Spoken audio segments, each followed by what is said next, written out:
और आज की खबर आपको बता दें कि अतिथि शिक्षकों को जून 2020 तक यथावत रखा जाए, सुनील सिंह परिहार। और आज की सबसे बड़ी खबर निकल कर आ रही है भास्कर भोपाल।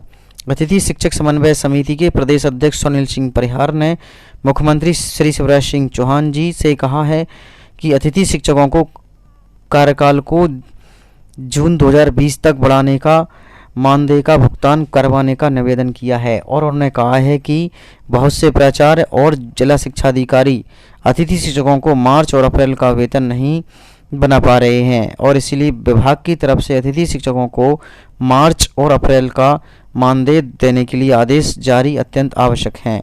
अतिथि शिक्षक समन्वय समिति के पीडी खेरवार और अनीता हरचंदानी अजय तिवारी ने संयुक्त रूप से बताया है कि अतिथि शिक्षक ऑनलाइन सत्याग्रह के माध्यम से सरकार का अपनी मांगों को समस्याएं पहुंचा रहे हैं। सरकार को अतिथि शिक्षकों के हित में शीघ्र नीति बनाकर कैबिनेट के प्रस्ताव पास करना चाहिए।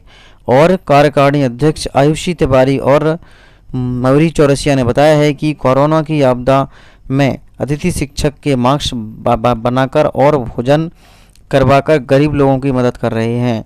स्थानीय लोगों को लॉकडाउन का पालन करने के लिए अतिथि शिक्षक लोगों को प्रेरित कर रहे हैं और करवाकर गरीब लोगों की मदद भी की जा रही है। स्थानीय लोगों को लॉकडाउन का पालन करने के लिए भी अतिथि शिक्षक लोग प्रेरित कर रहे हैं।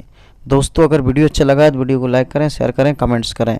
अगली खबर हम देख लेते हैं कि वर्ग 2 और वर्ग 1 की जो परीक्षाएं हुई थी उनकी ज्वाइनिंग कब हो सकती है। खबर देख लेते हैं। हाई स्कूल और हायर सेकेंडरी स्कूल वर्ग 1 और 2 के कम से कम 19,600 पद, मिडिल स्कूल में वर्ग 2 में शिक्षकों को 5,600 पदों के साथ, आदिम जाति कल्याण विभाग के वर्ग 1 के 2,200 और वर्ग 2 के 5,600 शिक्षक पदों के लिए डॉक्यूमेंट वेरिफिकेशन शुरू किया जाएगा और पूरी प्रक्रिया होने के बाद ही शिक्षकों को प्रदेश के विभिन्न स्कूलों में ज्वाइनिंग कराया जाएगा। गौरतलब है कि चयनित आवेदकों को अपने डॉक्यूमेंट्स के साथ जिलों की चॉइस फिलिंग कर एमपी ऑनलाइन को पहले ही भेज दी गई थी और ये भी सहयोग है। इस परीक्षा का विज्ञापन जारी सत्र 2017-18 में भाजपा की सरकार शिवराज सिंह चौहान ने जारी किया था और इसके बाद प्रदेश में कांग्रेस सरकार ने इन दोनों परीक्षाओं का आयोजन कराया है। और अब रिजल्ट व मेरिट जारी होने के बाद भी पोस्टिंग की बारी आई तो फिर से भाजपा सरकार आ गई। 20 अप्रैल को होनी थी प्रक्रिया। पहले डॉक्यूमेंट वेरिफिकेशन 20 अप्रैल को होना था, लेकिन लॉकडाउन के कारण प्रक्रिया नहीं हो पाई। इसी बीच एमपी ऑनलाइन के वेबसाइट से चयनित उम्मीदवारों की सूची हटा ली गई है और इससे आवेदक घबरा गए हैं कि कहीं ज्वाइनिंग तो नहीं अटक गई। लंबे समय के बाद हुई परीक्षा और मध्य प्रदेश में 2011 और 12 प्रोफेशनल एग्जामिनेशन बोर्ड भोपाल के द्वारा वर्ग 1 और वर्ग 2 और वर्ग 3 की शिक्षक पात्रता परीक्षा आयोजित की गई थी। इसके बाद 5 साल बाद परीक्षा नहीं हुई और वर्ष 2018 में शिक्षक भर्ती का विज्ञापन जारी किया गया। इसी के तहत लॉकडाउन के बाद शुरू होगी प्रक्रिया।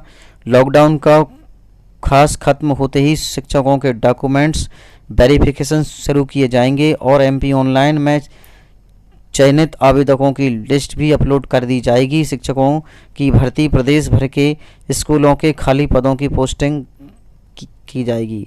वहीं आपको बता दें कि स्टूडेंट्स को नए सत्र और बेहतर शिक्षक मिल सकते हैं। जय सी कियावत आयत लोक शिक्षण संचालनालय मध्य प्रदेश भोपाल। समाचार के अंत में आपको बता दें कि वर्ग 3 के जो भी कैंडिडेट्स हैं वो अपनी तैयारी बरकरार रखें, क्योंकि जैसे ही लॉकडाउन समाप्त होगा और वर्ग 3 की शिक्षक पात्रता की परीक्षा की तारीख घोषित कर दी जाएगी।